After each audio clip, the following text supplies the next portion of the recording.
All right, so welcome everybody to the next installment of the Dismount podcast. And as young Darius informed us a little bit ago prior to us starting here, yes, we did record this episode 5 days ago and the power went out. And yes, we still have that content from the 360 cameras that we have recording right now.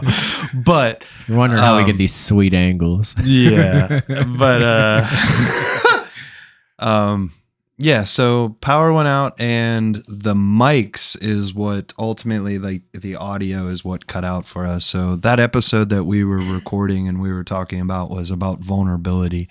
And we started to dive into vulnerability, what vulnerability is to us, what challenges we've faced with vulnerability, and add things that have come about that have allowed us positions to be able to maybe change some light in a situation of where we've been at, be that school, being someone raising your hand, showing people that it's okay to answer questions, stuff like that, simple things, but also more complex things that are built around your personal self and the inner spirit of who you are, your essence.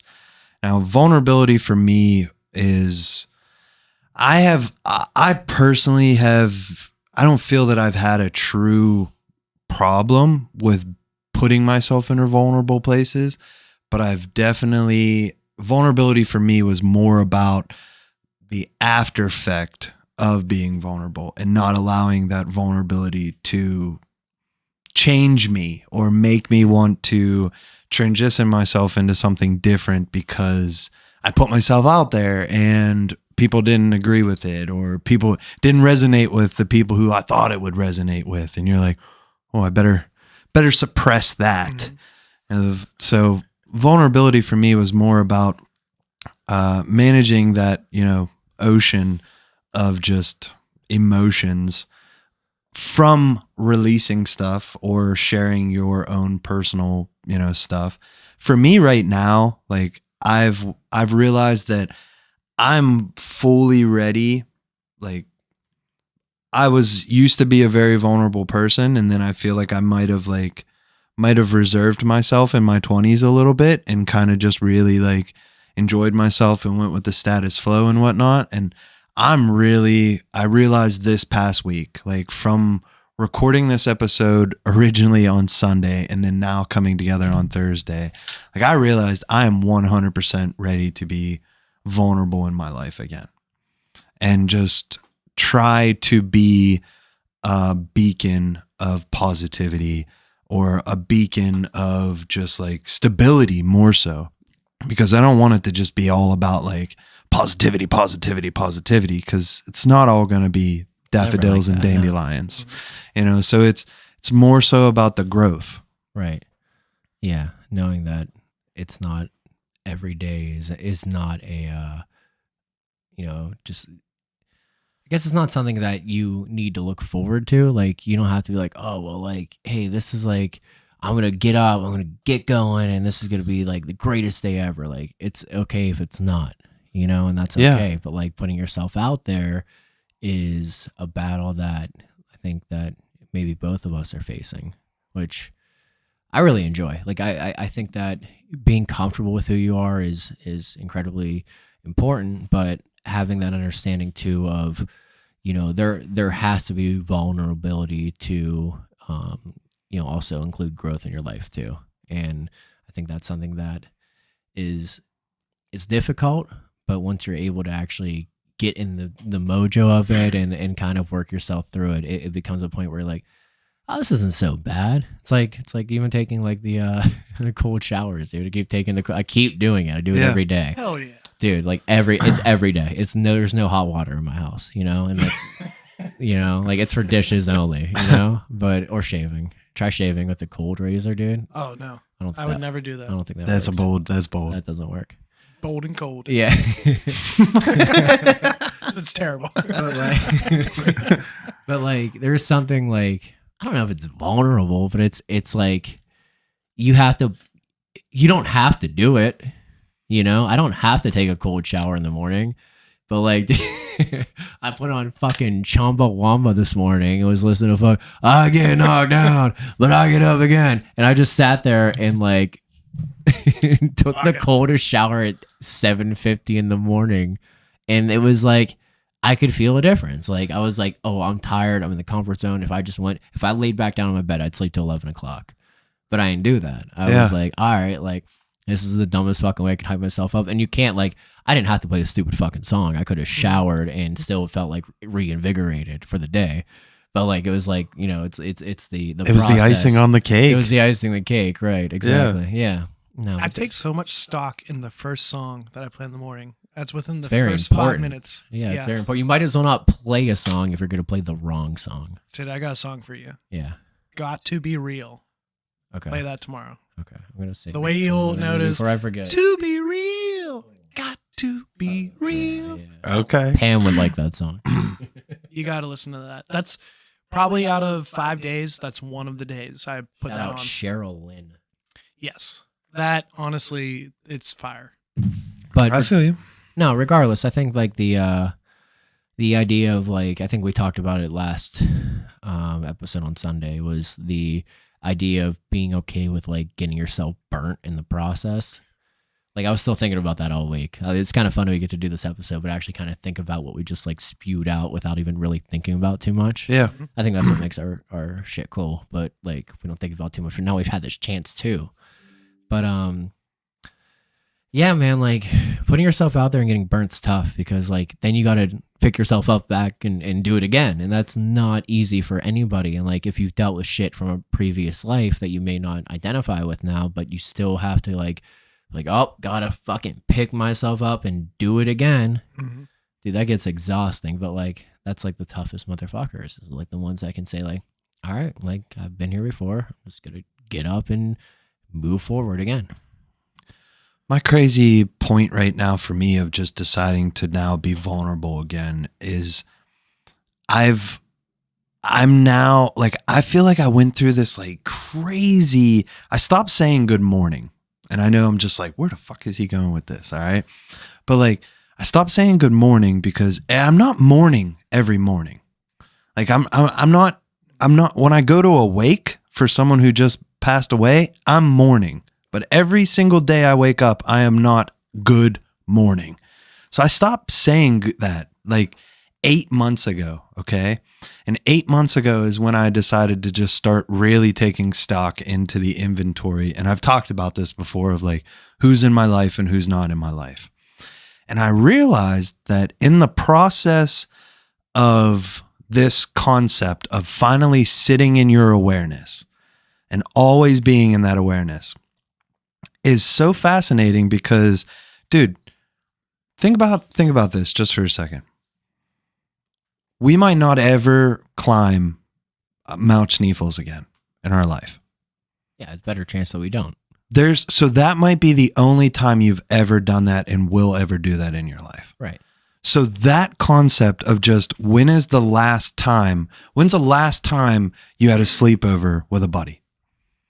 You know, like if you would have known. Slept over on my couch fucking Saturday. No, but when Titty made me play fucking Pineapple Express and we ate one fucking Crunch Wraps right after. and Tit's like, can I sleep on your couch for 4 hours? I'm like, all right, bro, cool. Yeah, I crashed for 4 hours and then I went back and slept a little bit more back at the house and took some notes for the podcast, and then there we were Sunday, and then power went out. yeah. All right, so anyway, we're caught up. So anyway, no, I get it.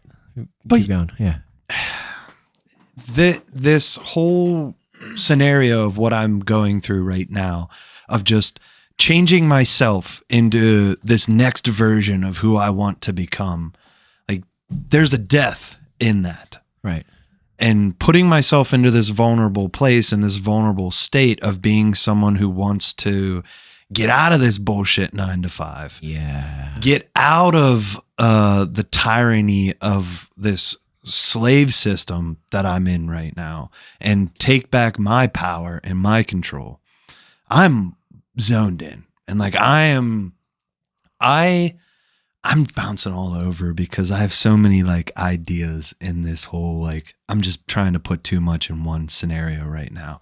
But there's been a lot of death in my life because I am changing myself into something different. So there's death in that. And my relationship with a lot of people has died. So I've been like, why have I been in this like weird state of like, I'm so ready to like, I'm so ready to just keep working and keep growing. But I'm like, I just feel like there's this massive weight that I had been just like, Yeah. and I don't know if you remember, but I kept saying like, I'm working on this lesson of letting go. And like, I thought it was something that was different, but the letting go is finally like realizing that there is going to be a lot of death in a life of adventure. Well, yeah, no, the thing that I thought about more than anything over the last 4 days was the most vulnerable position you can find yourself in is when you accept that change is just consistent. It doesn't stop. There's no changing. We're not even having the same fucking conversation we did Sunday. We're talking about the same fucking thing. I don't even remember what we talked about Sunday, to be honest. Like, kind of, but like not really. It has nothing to do with this. But like the fact of the matter is like, I've known you longer than I've known anyone who I'm not related to. And I've known you half as long. Doesn't matter. It feels the same. But like the fact of the matter is like, we're all not the same. And we can, like, we know each other and we appreciate each other. So we can even see that. But we're also understanding that we're not the same either. And like, you can either like live in that and be okay with it and roll with the punches, or you can completely fucking ignore it and it's going to steamroll you. Is what I'm starting to realize. Because like the most vulnerable position you can find yourself in is going like, okay, like every fucking day is different. Every single day is different. Everyone's changing at all times. I'm not the same person I was when we went on a bike ride on Sunday after the podcast, or I'm not the same person we slept over with on Saturday when we were watching Pineapple Express. I'm kind of the same fucking person, but that's not it.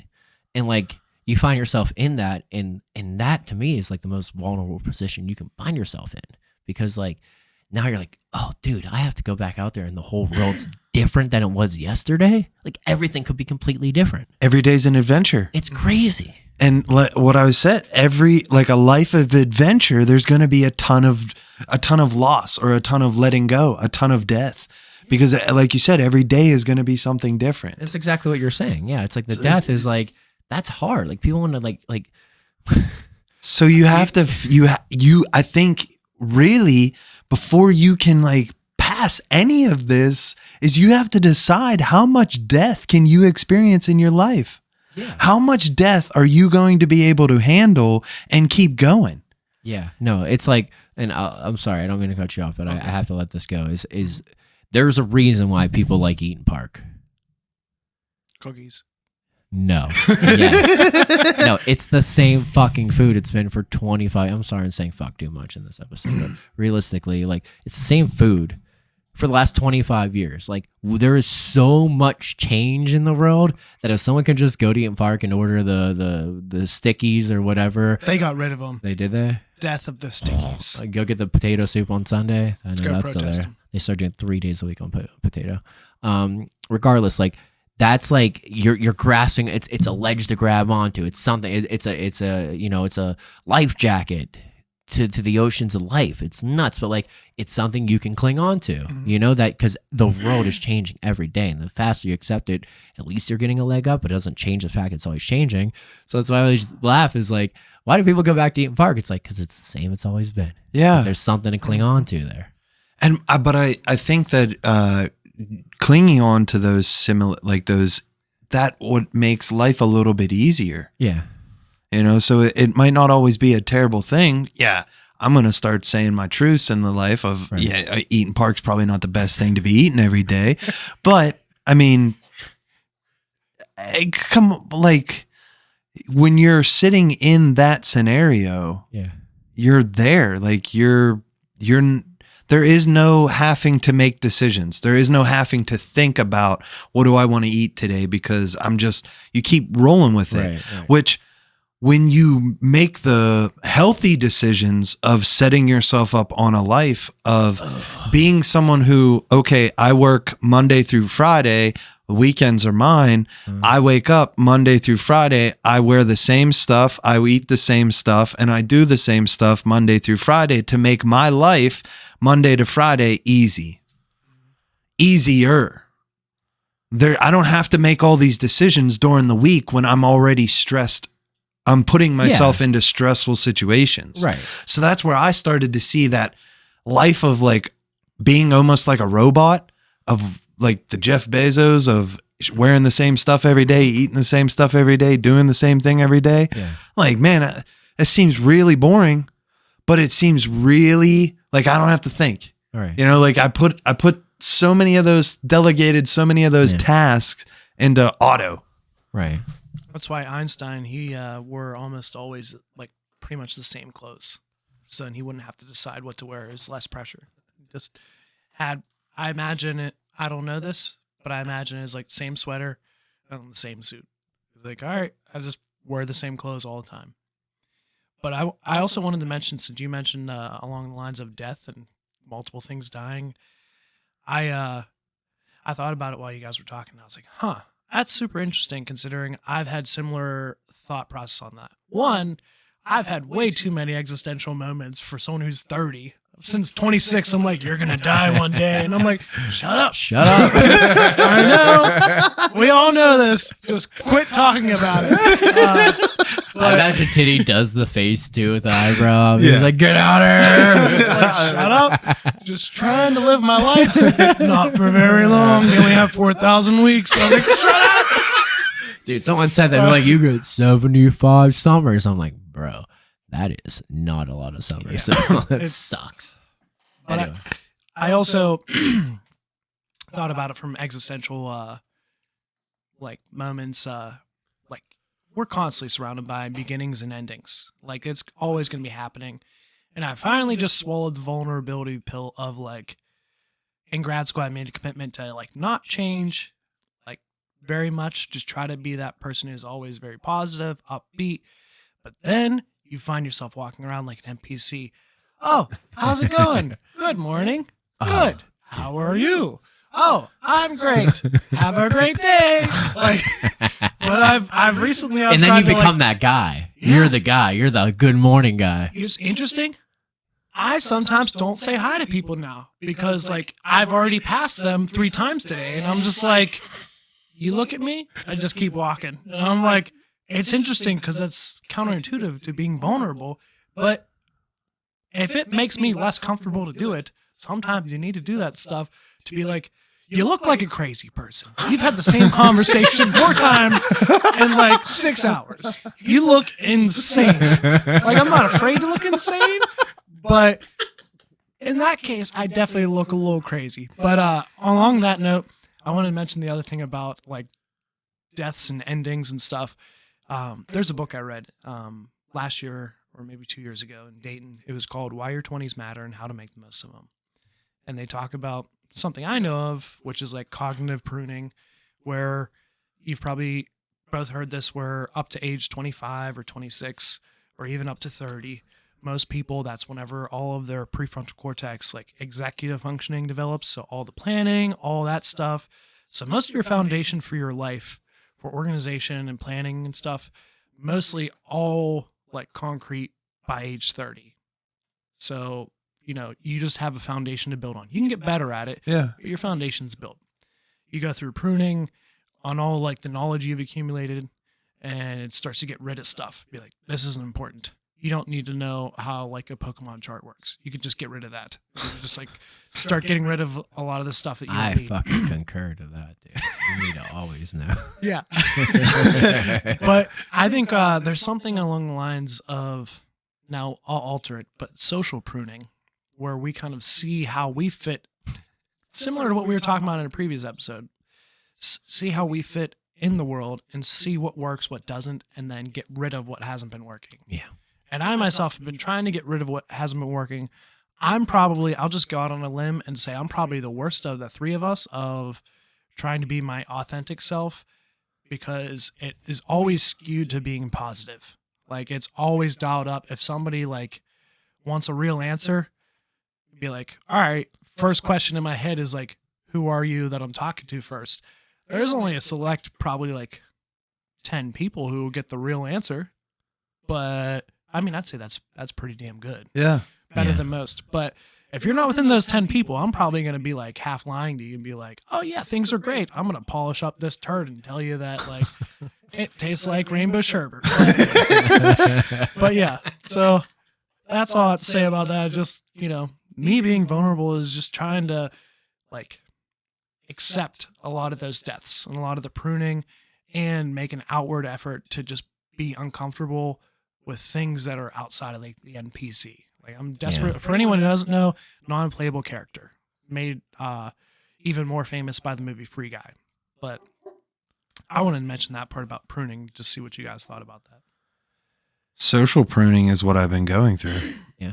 And that's what that's where I've been at for the last 8 months. So for me, like, I didn't realize until this week, like, I really sat in that awareness of the understanding of like, wow, I killed a lot of relationships, you know, in a way.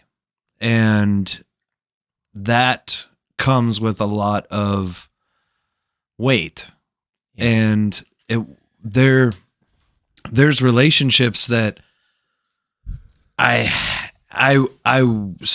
there are some relationships I wish I still had. And, you know, I was writing a little journal entry before we started this, and where I was starting with the whole, I'm finally ready to sit in my vulnerability again, really stemmed from my childhood. And in my childhood, I was constantly fed a line of, when you leave this household, when you leave this house, you don't just represent yourself.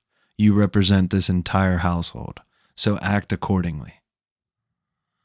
Every effing time I would go out into public, that was beat into my head, basically, by a dude who I was afraid of because he is a big guy. Your dad is pretty big. And so I have been studying and learning all kind of like occult knowledge, okay? Stuff that 90% of the population doesn't even know exists. And I've been trying to suppress all of that because I've been worried about sharing that with the world and bringing any type of negative light to my family. Yeah. And that's messed up, man. Like I should be able to be myself. I should be able to be my truth. It's messed up to feel that way because that's not even like how it works, dude. Like that's not even how it works. Like if I were to like work with a client at work and I thought he was the biggest piece of shit in the world, I would immediately forget about that guy and would not think anything more of his family or whatever. And that's just an example, but like Yeah. for you to feel that way, now understanding like, yeah, like I went to a high school, like I'm not going to private schools for 14 plus years or whatever it was. If my dad didn't think that it shed a better light on our family, that's why I went there. That's why he sent like, yeah, it's for me to have a better education and not be around the shit that he dealt with when when he grew up. But realistically, like it's also to shed a better light on our family that was not there prior, like for sure. So like I dealt with the same thing in that manner, and it's hard because like you're taught that, and like that doesn't sound so crazy as a minor, but when you realize that that's built into you and that's how humans are and you're wired that way, so now that's how you think in your fucking 30s, that's not how it rolls. That's a cop out. Well, for me in my 20s, my late 20s is when I realized I was like, whoa, hold up. These are the people who I was so worried about holding an example for. Okay? These are the people that I was so worried about holding an example for? Or are they representing me too? Right. Yeah, exactly. It doesn't take anything away from your family. It's just like, why'd be so worried about that? Like, that family over there who has just as much baggage as you. Everyone got their own shit. Yeah. It's nothing to be afraid of. Like, there's not as much judgment. There is a ton of judgment, and it's never for a productive manner. It's never done in a manner where it's like, oh wow, this judgment really got some traction. This is going to really screw this guy over. Like it really doesn't work that way. You know, judgment's kind of just like it sits there, and if you start showing it to somebody else, like, oh, I'm judging this person here, it kind of sheds a worse light on you anyway. So like for that to occur, you know, in any factor or in any facet of life is like, it kind of shines a negative light on the person who's on the judging side. Without a doubt. Yeah. Without a doubt. But isn't it crazy that we as humans, like, we are consistently like I guess what I'm trying to say is animal experiences bad situation. Animal doesn't do bad experience ever again. Right. Animal doesn't remember bad experience. Animal just remembers don't go that way. Don't do that. We literally remember those bad situations and just continue to shame ourselves. Yeah. And every time we keep bringing up a bad situation from something in our past, we're actually shedding light on bringing like bad juju into the future for the person who literally is what we're like a grudge is what I'm trying to say. Yeah. Like a grudge, constantly bringing up something that happened and just honing in on it. Or like for me, like I'm a bad culprit. I've done that before, and I didn't think it was holding a grudge, but I realized how just even remembering that situation can potentially be bringing up bad into it. Yeah. You know? And like, I don't even think that like judgment. Yeah. And I don't think people realize what like a grudge entails, because from what I've learned, at least, and I don't know if I can speak for everyone else here, but like when you're, my understanding of when you're remembering something isn't like you've carried the baggage of this memory the whole way. When you're remembering something in your brain, my understanding is that when you remember it, you're just remembering it from the last time you thought about it. It's not that you're remembering that original occurrence. It's that you just remember the last time you remembered it. And you're kind of carrying that through. That's how your brain works. I don't know if that's true or not. But with that being in mind, my thought process is like, man, if that's the case, then you're reliving that experience every single time. It's the same thing as like having anxiety. When I have like these like anxious situations, like, oh, I'm thinking about the worst already. The worst might not even occur, but you're experiencing it already. You're doing yourself a disservice to think like the worst case scenario could happen. Your brain's already kind of experiencing the hormonal release of that occurrence occurring, you know, like, and like, that's the same thing with like remembering is like, it sucks so bad because like holding a grudge or like traumatic experiences, like I don't think people realize how much that has to do with it, because like you're carrying that luggage with you for so long and you're re-experiencing that trauma over and over and over again. It's funny, you're both spitting things that are actually like Stephen Covey principles. One of them, not his we're main fucking principles, smart, Titty. but No, I'm just Stephen kidding. Covey, We're not at all. He has one of the We are not smart. He has Thank you. one Okay. of the most popular books out there right now for self-development and for overall. It's called The 7 Habits of Highly Successful People.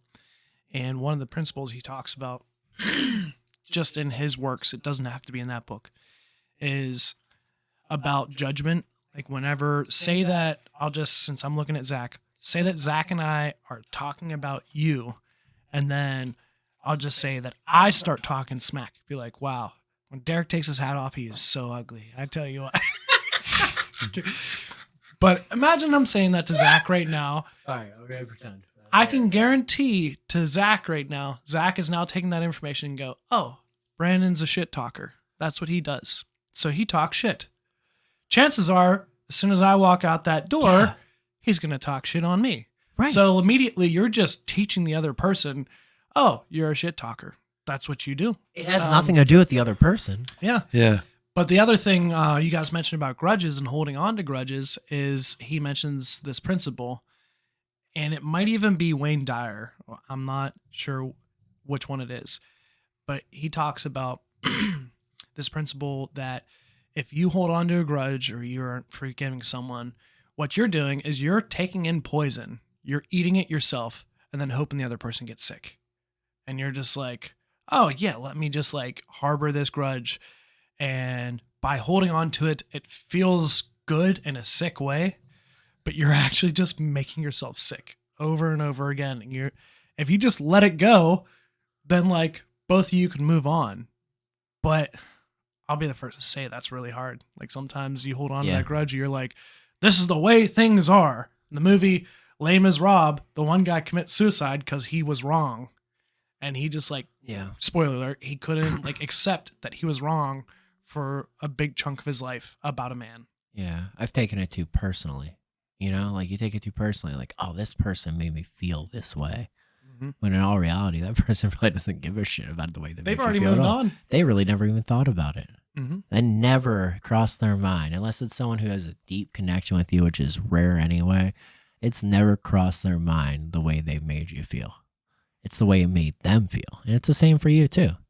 Unless you had a very deep connection and like you're also, you know, mentally stable and emotionally mature. And like those are all things that I have to work on daily. But like for me to look at it that way, it's really tough. And it's a battle that can end in, you know, not having a clean cut sense of closure in the situation with any person. Like if you're not, you know, you're not mature enough emotionally to understand why someone can make you feel that way and let it go, then you're kind of stuck in the sense of like, you know, like I can kind of get it, but like, why'd they have to do that part, you know? And a lot of it had to never do with you anyway. Well, it's interesting when you finally start to realize that, like someone who is doing bad things or a bad thing happens, okay? Right. There can be such positive that comes from a bad thing. And what I mean by that is I have an experience in my life. And that experience in my life I thought about this past week. And I don't know why I thought about it, but for some reason I thought about it. And there was only one time in my life when my dad put his hands on me. Yeah. And my dad lost his shit on me the one day and just grabbed me and threw me back up against the wall in my room. And on that day, if you would have saw like the face that I saw that man make after he did what he did, and he saw the fear that was in my eyes, I saw into that dude's soul that day. Right. And that was like thinking about that this past week. I have really been like thinking that there are just so many people out here that just like, for some reason, I was stuck in my head of just thinking that like literally everything that's around me right now is just a fragment of my mind, and I am 100% here alone. Like that was a thought in my mind this past week. Yeah. And like, I was like, man, am I really like, is what this is right in front of me right now? Like, is this really just created by my mind?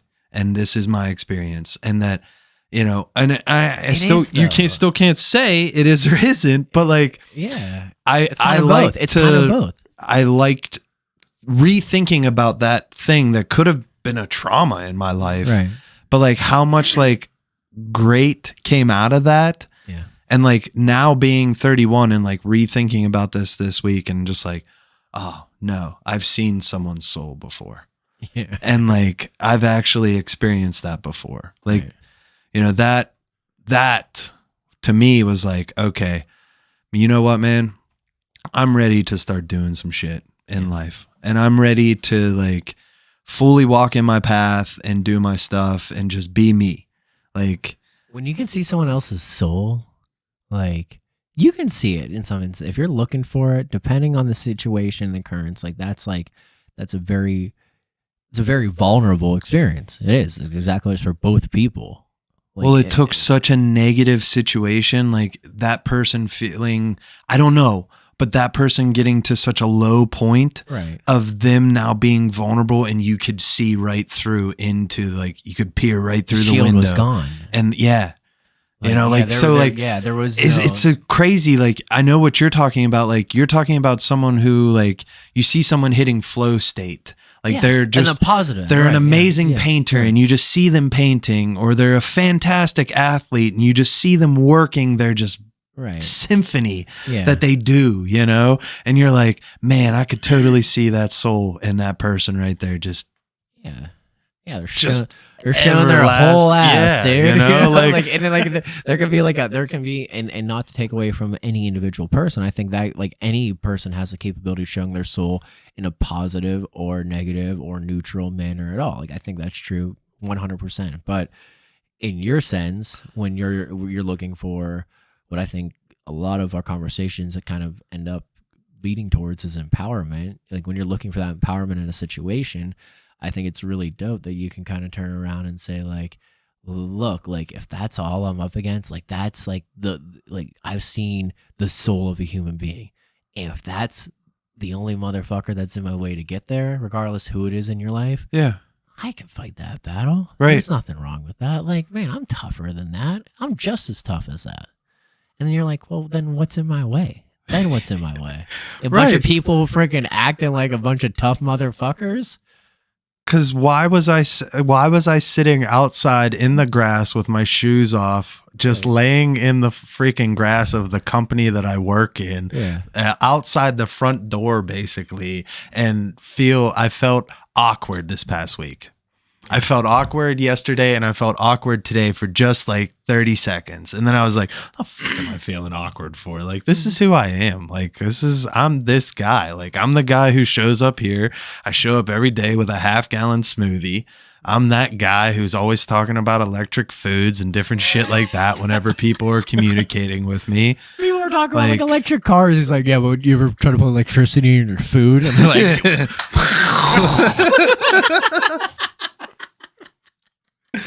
you know, like I'm that dude at work and I'm cool with it nowadays. Like everyone needs that dude. Yeah, at work. I Like, think your so. office is a boring place if you don't got my guy talking to you about electricity in your food. But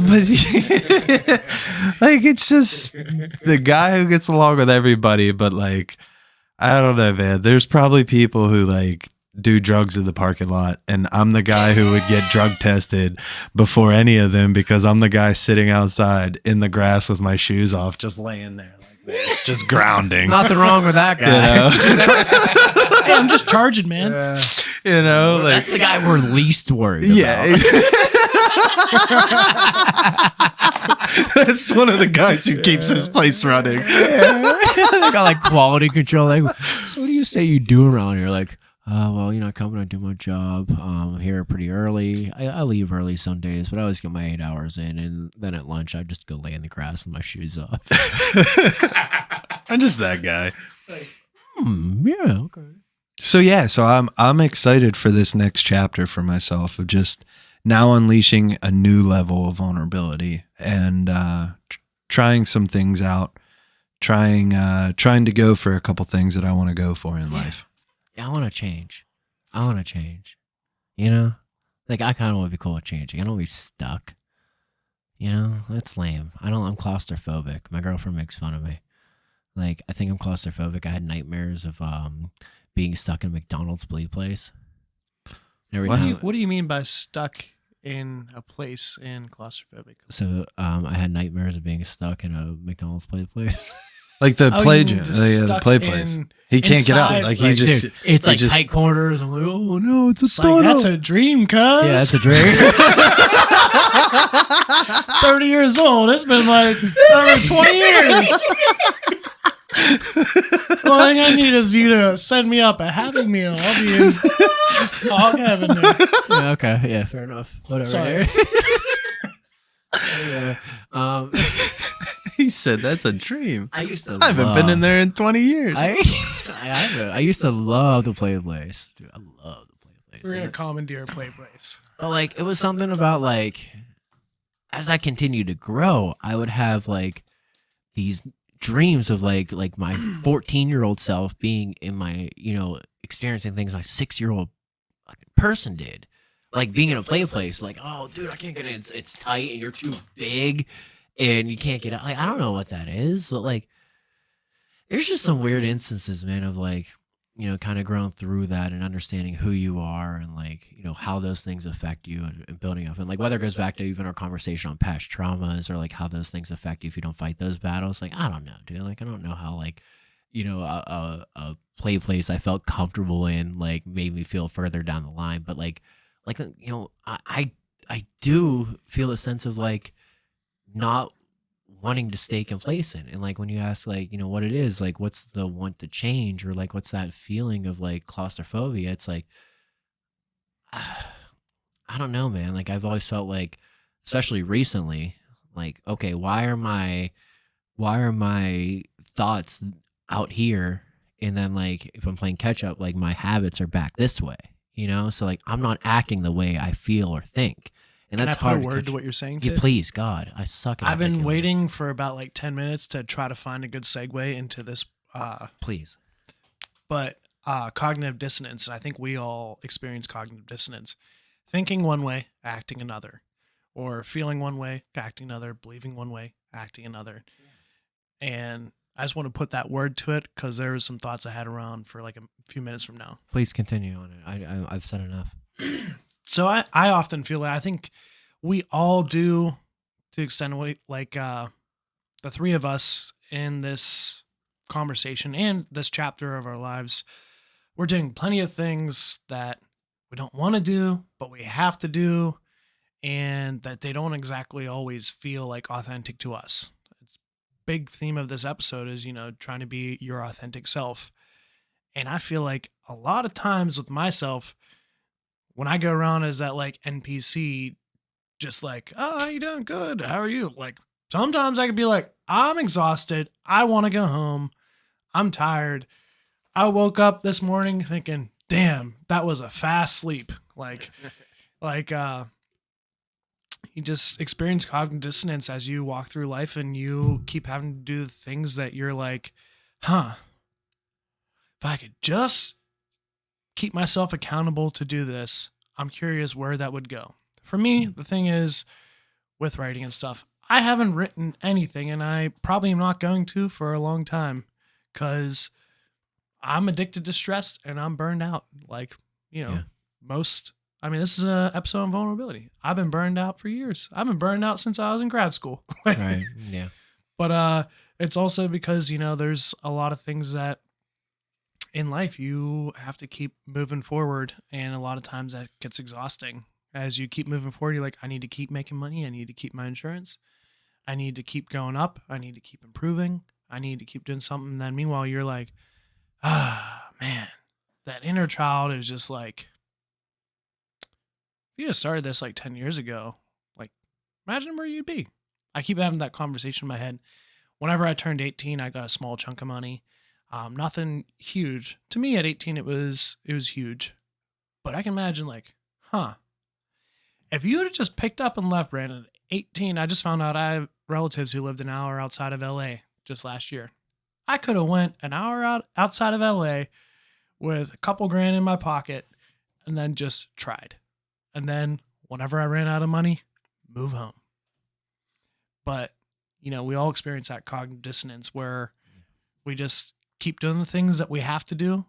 We don't necessarily want to do. But then like life takes its toll on you and you're just like, man, now I'm really getting sick of me, keep my head down. And, part of me being vulnerable is just accepting, well, you messed up, kid. How do you know you messed up? How do you know you messed up? Man, what kind of crazy things could have happened when you went out there at 18? Yeah. You could have fell down crazy rabbit holes. You could have fell down all kind of different shit. So, to me, just right now, thinking about it, like having that awareness right now, I think that's what so many people don't have. And I don't want to judge people, but I really, just from communicating with like 30 people on a regular basis, I communicate with like the same 30 people. And I'm like, honestly, I don't think that half of them even can like sit there and think about their own shit, man. And remember their stuff and have awareness. You have that awareness of sitting here thinking about, wow, man, when I was 18, I could have taken that shot. Oh, fudge. I'm 30 right now. I got an amazing woman in my life. Mhm. I got good stability. I got good family. That's what I mean. I have all the capabilities right now to be able to do all this crazy shit because now I have all this awareness of what I wanted Mhm. on top of all of this discipline of being able to go do this bullshit life of whatever this society was. Like, Yeah. I get so jammed up when anybody thinks that they're not capable of. You woke up every damn day and went to a damn job. Now, there are a lot of people, and that's where I'm trying to come with this whole like 50%. Like, there are too many people nowadays that just don't show up for work. Like, that's why our generations are different, Physically brother. or productively or both. Physically. Whew. Physically, just show up. How many people call off on a regular basis? I don't know Disgusting about. amount. Yeah, it's crazy. It's crazy. Everyone's always scrambling for. We got short staff today. We're short staffed today. Yeah. So that whole like, there's so many people who can't even show up for the bullshit factory life. Yeah.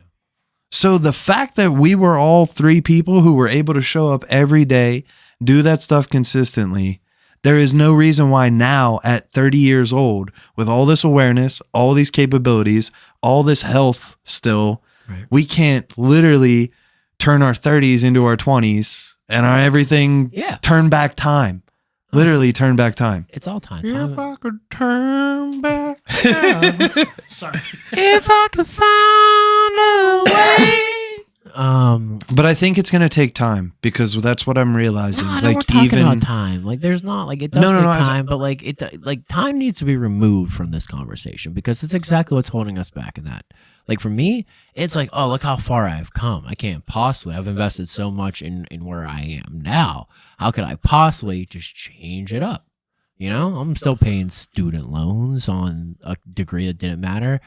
But to me, it's not turning around and going like, you're right, it doesn't matter. So stop making it fucking such a big part of you and understand it doesn't matter. It's not going to help you at all right now anyway. Stop letting it draw you back further and just break free and move on. Like in that sense too, like I agree with you, like towards Brandon. Like I'm sorry we're using this as a subject analysis for this, but like realistically, like yeah, you have a lot of really amazing things in your life. It's easy to say like where could I have been at 18, but it's like look where you are at 30. It's pretty cool. But who's to say like that person who had all God, you have more to offer now. Yeah. You got more to offer, dude. Like, Yeah. dude, that 18-year-old dumb shit. I knew that 18-year-old. That dude was dumb as fuck. That was a You fuck, are that so was a fuck much boy. better off. That was a fuck boy. You're so much better off now to go chase the same things you wanted then. And the same goes for either of us. Like, Yeah. you're in a better place now. You weren't. That's why your dumbass did what you did.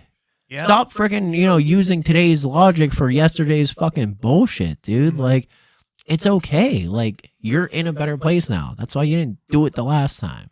Yeah. And that's not for you. That's for me. I'm talking to myself. You don't have to listen. You're just talking to a mirror. Who's a mirror? No, I'm kidding. Yeah. No, dude, but for real, man. Like you go out there, like now you're how old, and now you know, like I know what you want to do. You want to act, and I think that's badass. And like I said, there's no reason why we can't start making short videos here and do our thing. Go out to Hillman, make some short clips. I got all these scripts that I want to put together of all these like concepts in life right now. Okay. That I'm like, first off, this is a whole series that I want to make of just back and forth conversation between two people of all the stupid fucking car designs that are out nowadays. Oh, Honda Element. Can you please Honda Element fucks. Don't even start with the Honda Element. I can't take Is the that boxy one of the cars. boxes? Yes, or That the Kia Soul. car is Better. legit, Was though. the Scion the Kia or the Honda the GOAT? No, Of the those Honda's the GOAT. Honda's the best of those. three? Yeah. Scion was the one. The Scion XB is The what OG, you're talking it's the about. OG. Yeah. Come on, the hamster wasn't the hamster. No, The no, Kia the- Soul's the hamster. Kia Soul What was the hamsters. Scion then? Scion was just this. It was the first though, wasn't it? I thought the Scion Or was it was the first. Flex? Because Was that the was Flex Scion. That was No, Scion's Honda famous was first. car. Was the box? Because Scion was short lived. Dude, I can't say Scion it was like because the it's Surge. not PC, but it was the Chevy HHR before all of that, and before that it was the Chrysler Plymouth. Or no, what was the Chrysler The PT Cruiser. The PT Cruiser. It was the PT Cruiser. It was the wood grain PT Cruiser. Oh, That's like the fedora. oh no!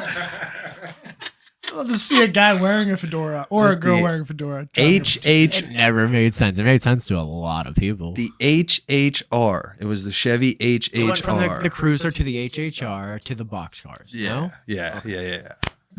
What's another one? I don't want to get distracted, but what's another ridiculous car design? No, I just want to talk about different stuff and Still like thinking that. I want to go back and forth and just talk about how all these different car brands decided that they would put the turn signal on the inside of the light instead of on the outside of the light. Like, where as consumers did we finally like not step up and say like, what the fuck? Like the thing that I'm trying to signal that I'm coming this way is on the inside of my light. So no one can see my turn signal anymore. awful. That's on so many cars, dude. Look at the new Toyota Tundra. The new Toyota Tundra, the reverse lights. The reverse lights are right where the the physical lights. I'm talking about the physical lights. I thought you were talking about the flicker. Okay. No, I'm talking about I'm talking about the backup lights. Right. The two white lights are just little tiny slivers right next to the right where like the bumper comes out where the license plate is. Two tiny little slivers. That's what denotes that I'm backing up. Is just these two tiny little white slivers. Like, that's what I'm talking about. I want to go back and forth and talk about how to properly make a left and right hand turn at an intersection, dog. Yeah. I'm telling you, man. Like if I'm at a left and those people, there's two lanes. Yeah. They are supposed to turn into the right lane. Like if there's two lanes that are available to the road that we're turning onto, every single one has two lanes, okay? So two lanes. Yeah. So I use this rule on each four. street. No, like 4 lanes. There's technically Shit, 4 no. lanes. Oh, East There's Street. 4 Never lanes. mind, I just gave up my hand. There's 4. I'm making a legal left turn every morning. Sorry. I'm talking about the intersection of 88 and Connor. This is the intersection I'm talking about, right by Washington Junction. All right. If there's 2 lanes here and we're coming out, we're going on to a road that has 2 lanes that we can drive on. Right. That means that those people in the right-hand turning lane are supposed to turn into the right-hand lane, and everybody in this left-hand lane, if there's nobody coming straight, is allowed to make the left-hand turn into the left lane. Correct. But nobody understands that concept because only we had a test that had 10 freaking questions on it. You had to read a book that was this freaking big, but your register, whatever the hell that why'd I have to take a fucking 100-question test to get a notary license so I could stamp something once every 3 months, but have 10 questions on my driving exam? That's something I do twice a day for an hour. And drive this 2-ton Somebody machine tell that me. will kill people. I failed the driver's test 6 times. I followed a notary test 3 Good times, Lord. and I'm really good at one, and I suck at the other. like we just as consumers are just like Leave it up to you. we are not. You just take it in. You're like, I guess. I guess this is what I got now. Those is the rules. Yeah. Gotta buy this new Toyota, you know. Don't get me wrong, I love Toyotas, but Toyota's fuck. But when you see get stuff like rear-ended that- for the 3rd time in a month, well, when you see stuff like that and you're just walking through life and you're like, goodness gracious, does nobody else see the common sense that has been placed here? Like, goodness, we are just so dumb. Just consumers are so dumb. And that's where like, I don't want to judge people because I love every single person who's here, even the people who are doing all the bad and dirty shit in life. Like, I love them too. They got their role, man. Ain't You know, nothing wrong with they got their role, and it is what it is. So, like, but when the hell did we just decide to be idiots? Like, we got to step back and we got to take some, like, we got to start demanding better. Like, we need to start being vulnerable. Better for yourself, dude. I think That's where it starts. Like, stop. Like, don't put it on every other person. Like, you find yourself, and I know you're not, but I'm like, that's for me at least. Like, I could sit back and like, we need to demand better. Fuck you, Jeff Bezos. Like, it's not Jeff's fault. Like, it is like maybe sometimes, but I haven't been able to identify which factor is Jeff's fault quite yet.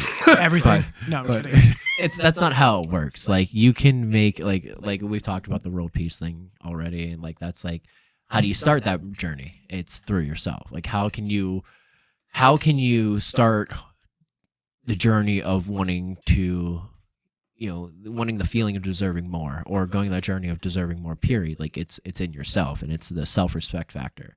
For me, at least, like that's what it looks like. It's, I need to demand more for myself, and I need to meet, the population halfway, and like, cool, like, yeah, I think I deserve more, and this is how I'm going to extend myself. This is how I'm going to make myself more vulnerable in the sense, and I need you to meet me halfway. Yeah. The world will change when you change. Yeah. Jim Rohn. Yeah. Yeah, it's bold. Because when you change and you do a lot of changing and you don't see any change around you, you're like, oh my goodness, like, do I need to get out of this place? Like, is it me? Like, am I the problem here? Like, am I the situation that's not working out? Like, goodness gracious, I've tried to sit in the awareness here and it's just not working. I've changed my clothes. I've tried everything. Changed my haircut. Stupid mustache. Took off my hat. You know, like, it's just... Bro, it's been like 2 minutes. Chill out.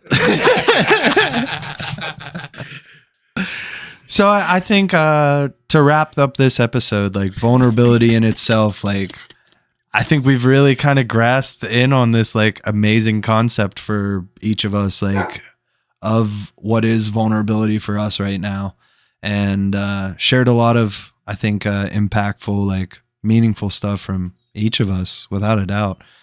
So as always, don't trust us, trust yourself, and we'll see you guys on the next time. Boys, got anything to add? Just want to thank you guys for